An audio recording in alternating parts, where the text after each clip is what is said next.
I agree. I think there are two takeaways, especially given the examples, is that there is precedence to being able to integrate regardless of where you're taking from, but integrate thoughtfully. And the power dynamic, if the power dynamic really is changing, then it is what Jonathan was saying, and what everyone has been saying is there is hope for a bigger knowledge base with a more diverse cast of architects, let's say, around the world, who can, let's say, learn from the precedents, just because even if the past was in the hands of certain technocratics of white supremacy, now there's a way to do it with deference and maybe bring back the importance of, rather than relegate to case studies, bring back the importance of these local and um, uh, these individual technologies, let's say. I'm blown away by these answers and really fascinated by the concept, like the complete lack of respect that appropriation entails, where it's like like you celebrate the quality of you recognizing the potential of something more so than the quality of the thing itself. You're celebrating your own ability to recognize how good this will be to appropriate. And I think that's a really horrifying mentality to approach the world by. So to figure out a way to hopefully unbuild that, in this next section, I would love to ask Christin, Jonathan, Edson, and Navi to think about myth a little bit. So the term myth is powerful, right? It can be allegorical, it can be a paradigm to adhere to, it can be folkloric lessons about the world. The stories of the AAPI community can inspire and galvanize really all of us on this call right now. So how can the design profession creatively craft media to unbuild the myth and possibly create a new mythos? And how can we leverage the privileges that are found in the myth to champion justice for others?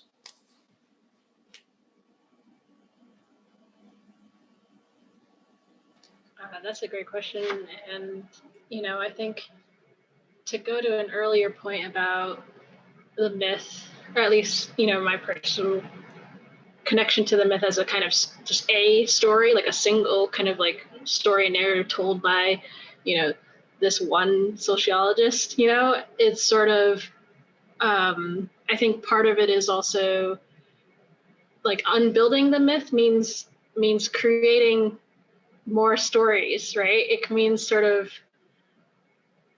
I think it means taking away this idea of the myth, right? The single myth, right?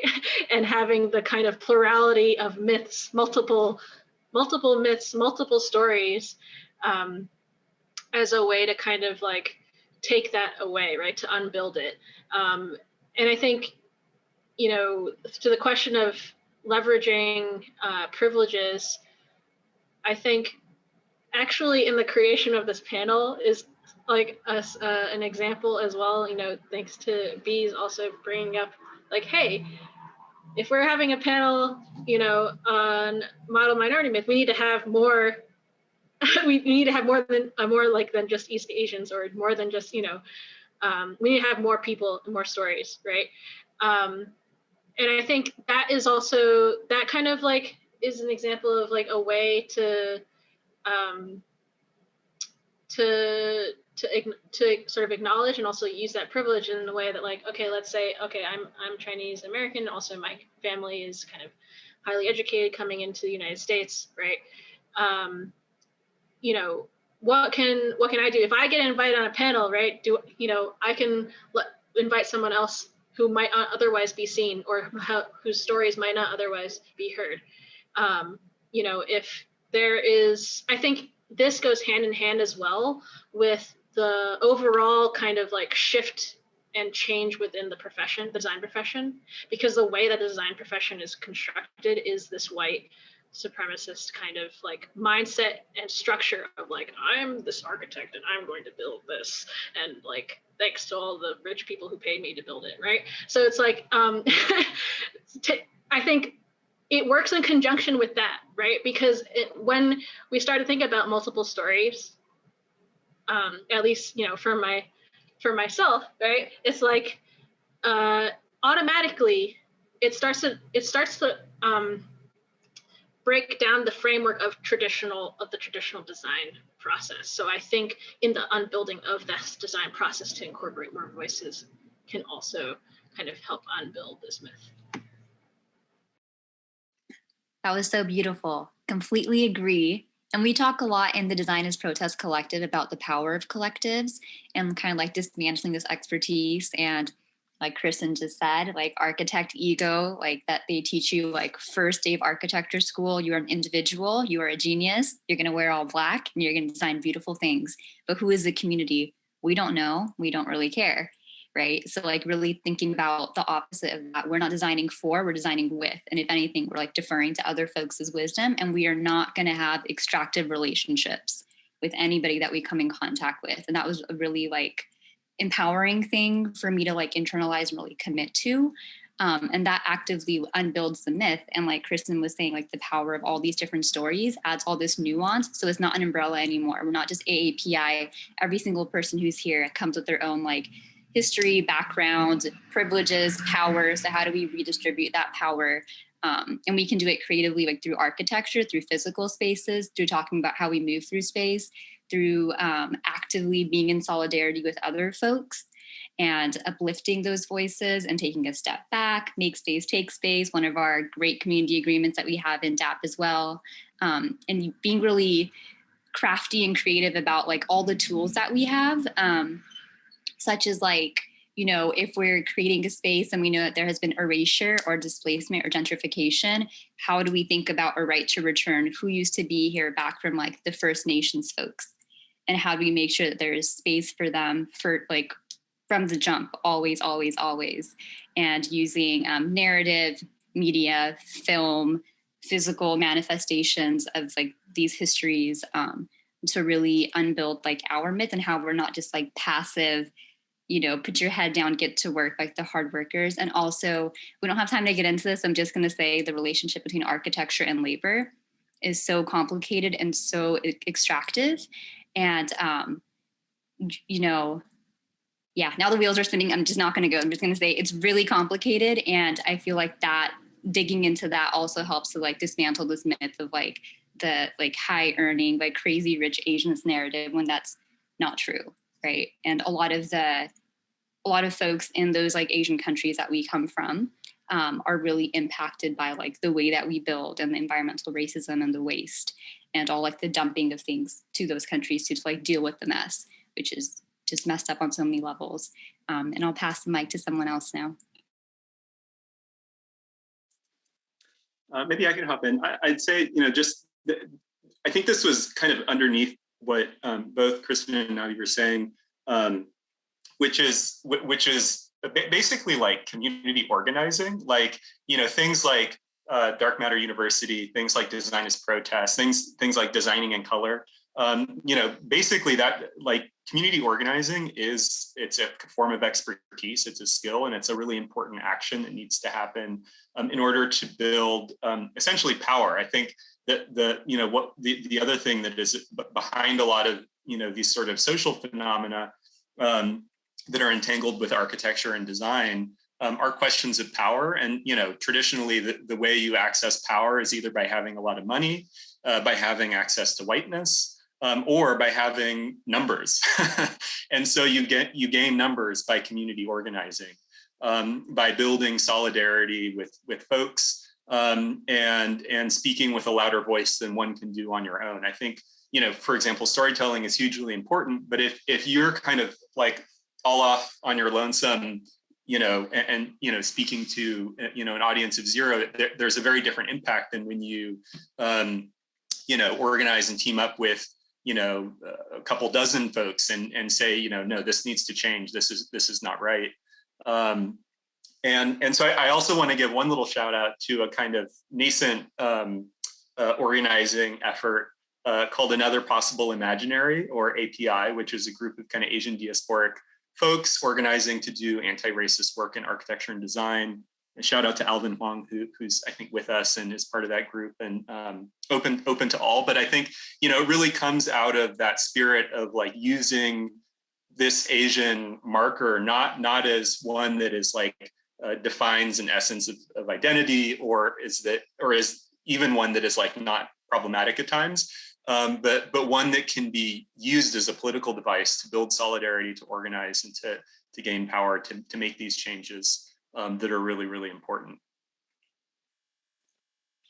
To add to the idea of diversifying also the voices, as an educator and as also a historian, I see a big role that education has to play also in changing the mindset and changing the culture of how the architecture profession also works. For example, as trained as a historian, I looked at before, like I looked at just textbooks. Aditya, you were mentioning earlier about like history textbooks on architecture. I remember like, in college back in the 90s in the Philippines, we were studying Bannister Fletcher, which is like this very iconic book that apparently is no longer sort of being used in the US, although they came up with a new edition. However, looking back at some of the other popular books, for example, textbooks on architecture history, like Marvin Trachtenberg, for example, did not even have like any mention of Asia in any of their chapters, and some books is very marginal, and so I see like that's one area that we need to really look at, and gladly there are a lot of organizations and groups that are doing that. So, for example, GAHTH, the Global Architecture History Theory Collaborative, they're looking at and trying to diversify the voices in architecture history, so that then we can teach that, for example, in architecture schools. The other one that I'm also reminded of was about myths, right? And talking about diversifying stories. And I was just reading this article in Al Jazeera about how horror movies coming from Indonesia and Malaysia are really becoming big as an alternative to the typical zombie movies that you see, because people are getting tired of the zombie genre, and yet and then there's this kind of like new wave of horror films about kind of like the myths and folklore coming from these different cultures. And also recently Netflix, for example, also released Trece, which is sort of like an anime that's based in the Philippines, and on Philippine folklore, and how it's fascinating to see kind of like, again, the diversity of voices. And so unless we create new stories, or we tell these stories from other people, other lived experiences, then our kind of perception will still go back to this stereotype, right? And so we need to really diversify that, whether in our textbooks, whether in the examples that we show in studio and the desk crits. We need to be able to expand those, and not just mere tokenism, right? Just because we mention and kind of like spatter, like, oh, here's a Japanese architect, or oh, here's like a Chinese architect, then that's enough, right? No, we need to do more as educators, and that's why, like, for example, again, Dark Matter University is great, and then we also need to look at the educational institutions that we have that perpetuate and propagate all of these ideas of architecture as a white supremacist instrument, and so how do we begin to challenge that? And it's a big task, but we need to do it.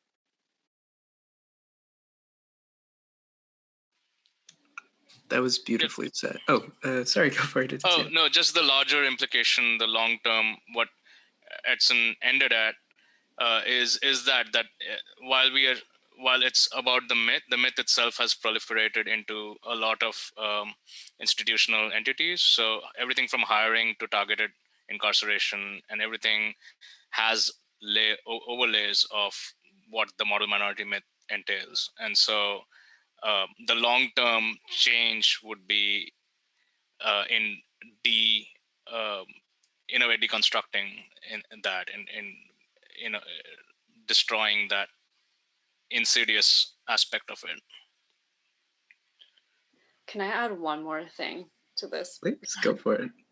I just want to reiterate something that others have brought up already as well, which is that, you know, as much as, or I guess I'm curious how AAPI designers and the design industry can have, and discipline can have like an abundance mindset rather than a scarcity mindset. So about all of these conditions and stories and experiences that exist, so that like, can we see our embodied and lived experiences as like expansive, that we have a perspective from these diasporic extents of where our families came from, as well as a perspective in like within imperial borders of the US empire, and can we bring those perspectives to light to uplift ourselves and the other communities that have uplifted us, right? So that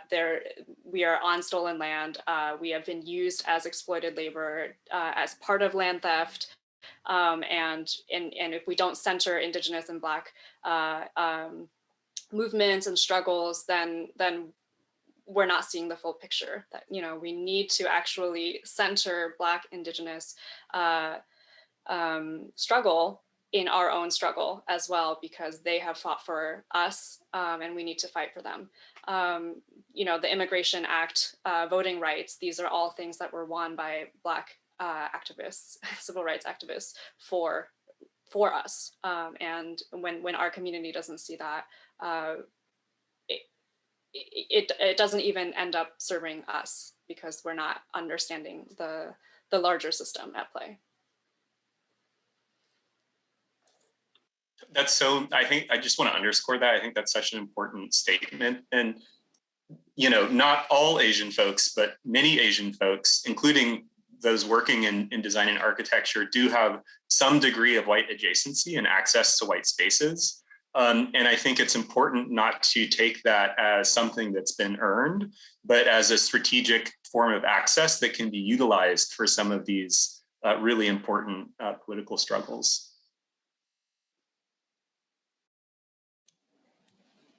I'm in awe. That's beautifully said. Really, I love that. I love that idea. It's not a zero-sum game. Justice isn't zero sum. Everything helps everyone else. So I'm so grateful that we're thinking about that and mentioning that. I obviously I have so many questions for all of you. I definitely want the audience to feel free to ask any questions they have. I'll be happy to read them out and post them to the panel. But as we kind of let people think and mull over all these ideas, I want to definitely open it up to the panel to describe any initiatives that you're working on, or any projects that you're really excited about. This is your space. Please share.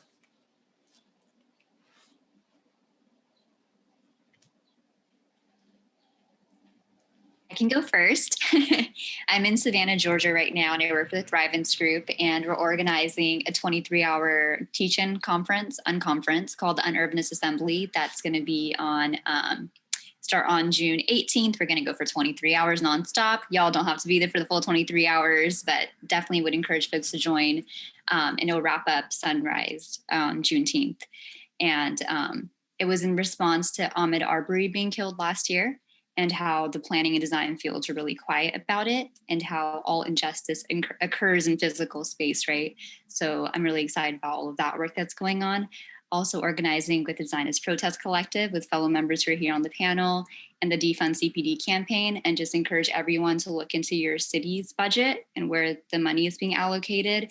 And if 30 to 40%, sometimes more, is going towards policing, then we know that we need to divest from policing and invest in communities and care. So using our privilege as folks who have this background in architecture and college degrees and access to all these different resources to really plug in and help the communities that are working hard in solidarity with other Black and brown folks who are pushing against all this like policing and surveillance and militarization of their communities.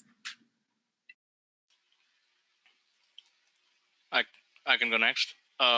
So I work for FX Collaborative, and FX Collaborative does a lot of work in the social realm. We have our work groups, FX1, FX Women, and FX Mosaic, that in a way, form the umbrella of our diversity and inclusion practices. But I'm also on the board of an organization called Build Out Alliance. So if everyone can check out buildoutalliance.org, we are a nonprofit looking at LGBTQ equity for professionals in the architecture, engineering, and construction realm. Particularly, our focus is at students as well as in bringing LGBTQ while LGBTQ visibility on the construction side, which is still among the most toxic workplaces, work environments around. And so hopefully we are looking at a growing membership, but hopefully the AEC industry then has a champion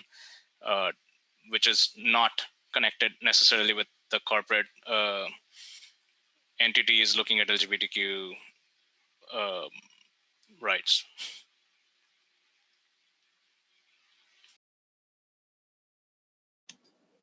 Oh, Please before you jump to that question, I'll just throw out there you all have heard a lot about DAP tonight, but I'm just going to drop in the chat the DAP form. So if you're interested in organizing with DAP or supporting DAP, feel free to drop us a line.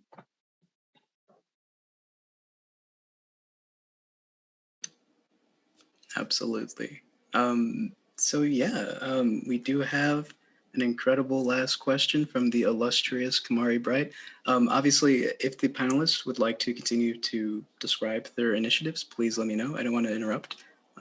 Just give me a thumbs up, thumbs down. I can jump into the question.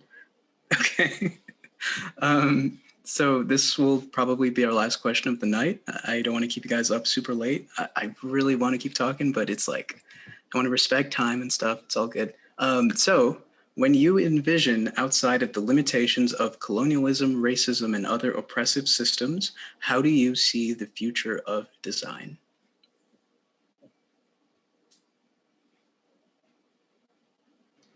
If I can, that's a hard question to answer, I think. And I don't think it's what I'm going to be saying is necessarily the answer, right? But I think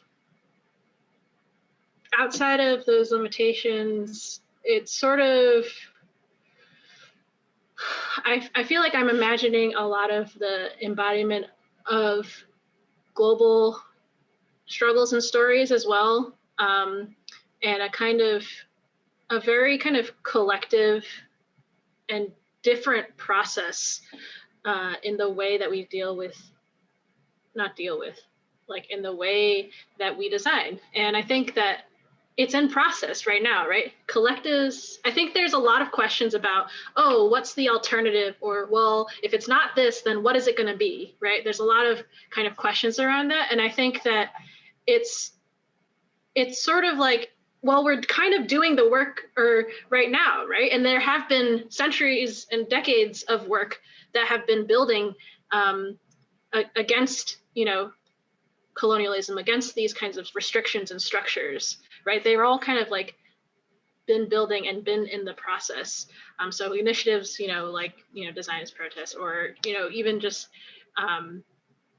going to the civil rights movement, the Black Panthers and everything, like those are, I think, all examples of what the future could be. And how our future relationships can be shaped, I think, outside of those limitations of colonialism and racism and other systems. I think I have my own personal thoughts about like how we might go about that, but that I'm not gonna put that here. So yeah. Sorry, Seema, go ahead. Oh, I was just going to jump in. I mean, I think I love envisioning outside of the limitations of colonialism, racism, and other oppressive systems. Like it actually feels like, that's like when architecture and design, becomes more straightforward. It's like, why don't we operate in a system where like, the built environment is going to have a huge, changes in the built environment have a huge legacy. They impact a lot of people. Like the design process should just be about engaging as many of those people as possible that it will impact, in the near future, and how do we imagine to represent the folks that it's going to be impact in the far, further on in the future, and then just like co-create, like that architecture is really just like being a guide to the process, like bringing the technical skills to help folks just imagine what they want their built environment to look like. So if like you get rid of like the sort of like desires of the clients, or the like where the money comes from, and sort of norms that are created and perpetuated by like racist policies, then it's really just about like, how do we create a built environment that creates like healthy places for people to thrive? Like that's like, I love I want to exist entirely in that space. And yeah, I think that's like we need to do all of this work now to get there, but yeah, that's the place I'd love us to be. I have like go ahead. Sorry, Aditya. No, you started to talk earlier. Go ahead. Well, just on the broader vision of it, I think the main change would be design reaches more people around the world than it does now. There's the idea of an architect is more understood, because a lot of people are completely divorced from the idea of design because they do not have access or economically or access in any way to customize, to design for them. But on a more nuanced scale, I think design itself would lose the idea of this idealized citizen, someone who is a certain height, looks a certain way, doesn't use a wheelchair, that formation of that idealized person would disappear, which would be very interesting. I don't think I have the capability to kind of envision what that is yet, but I'm very looking forward to when it does come together. I have kind of like a half-formed thought, which is to say something to the effect of, and I think it's already happening, that design as a field and practice will become increasingly humane and like humanized.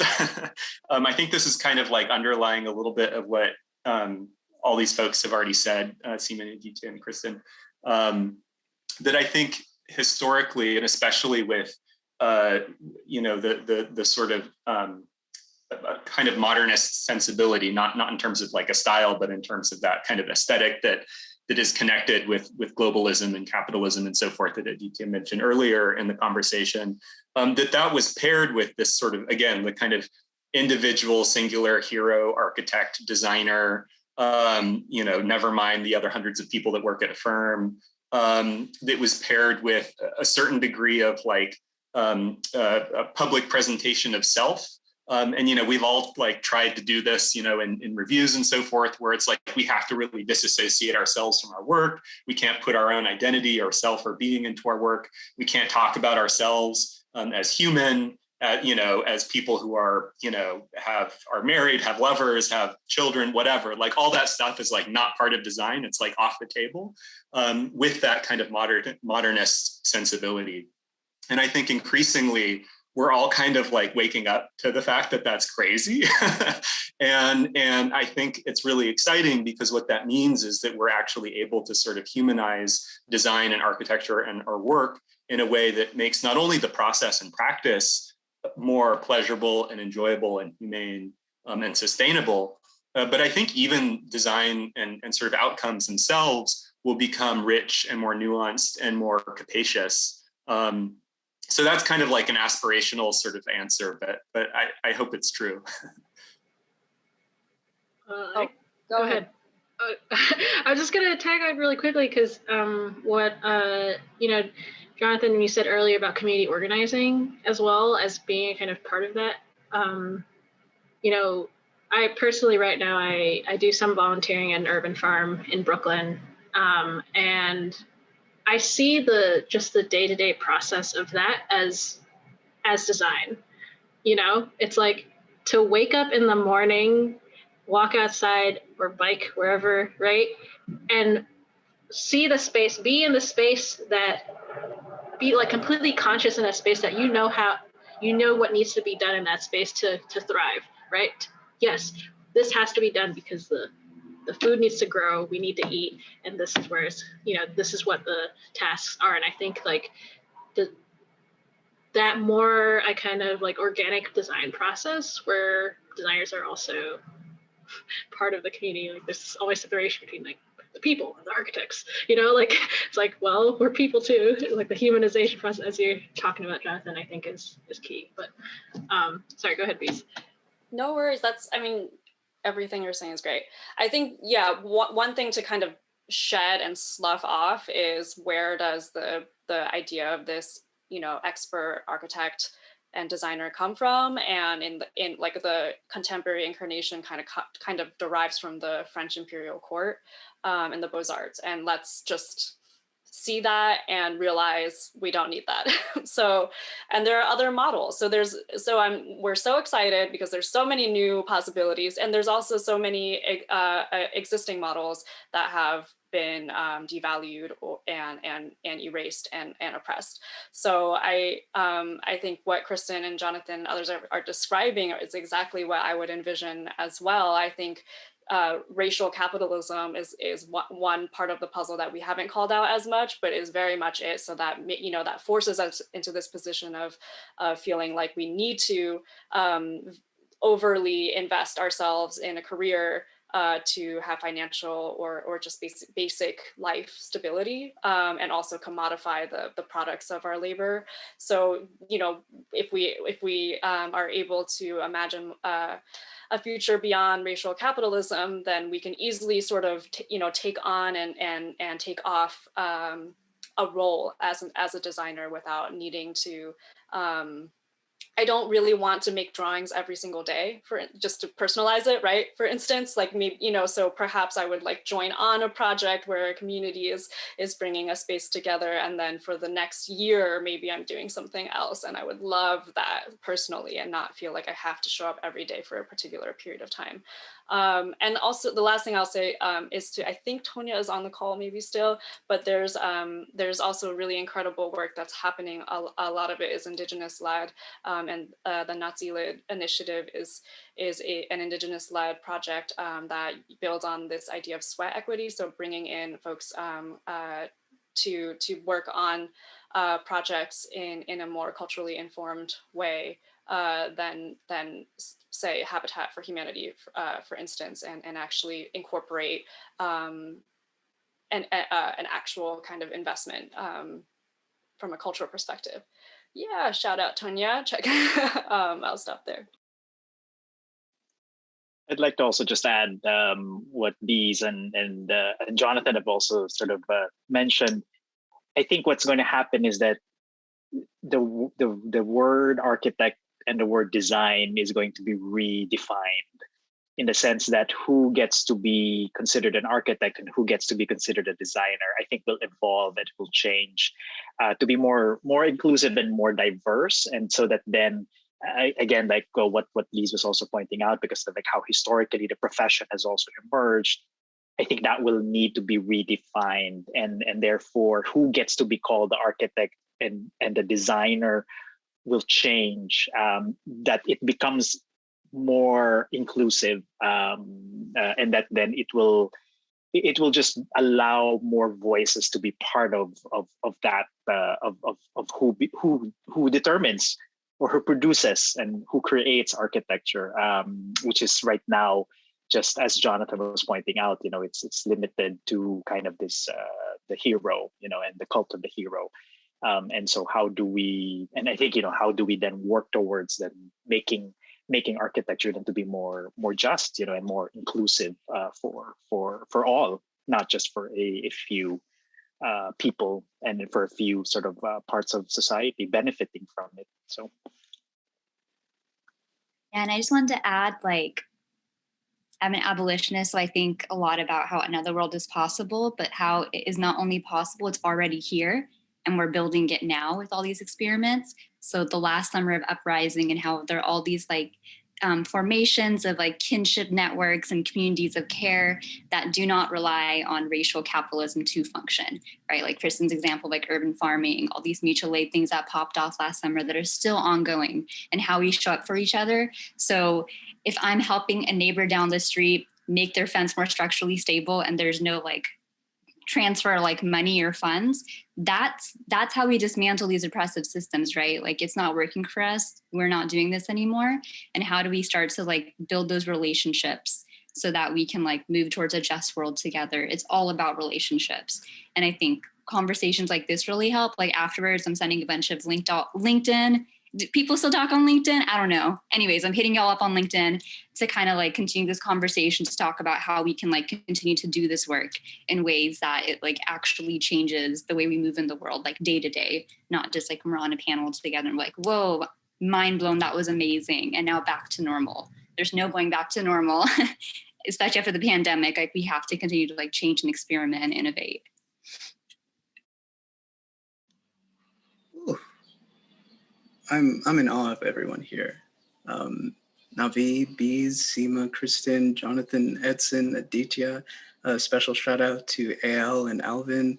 I'm in awe of all of you. All of you are amazing storytellers, griots, organizers, futurists.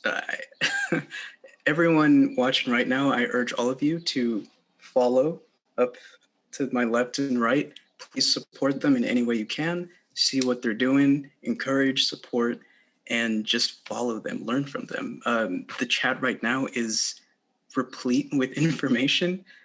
Please take advantage of it. I'm happy to say this was recorded because everyone needs to see this, and we will absolutely be posting it on Design and Color. So please feel free in the coming days to rewatch and just absorb as much as you can. I want to thank them all for their time. Thank you so much. I wish we could talk for 4 hours. I really do. Like all of you don't know, there's like a document with so many questions prepared for this, and we barely scratched the surface. That's how much just amazing ideas and concepts we have and how little time we have to talk about them. So thank you for your patience. Thank you for coming out for this. Please look forward to more. Check out Design and Color. We do a lot of these and we love doing them and we love having you. So again, thank you. Have a great rest of your day, great night, great afternoon. Thank you.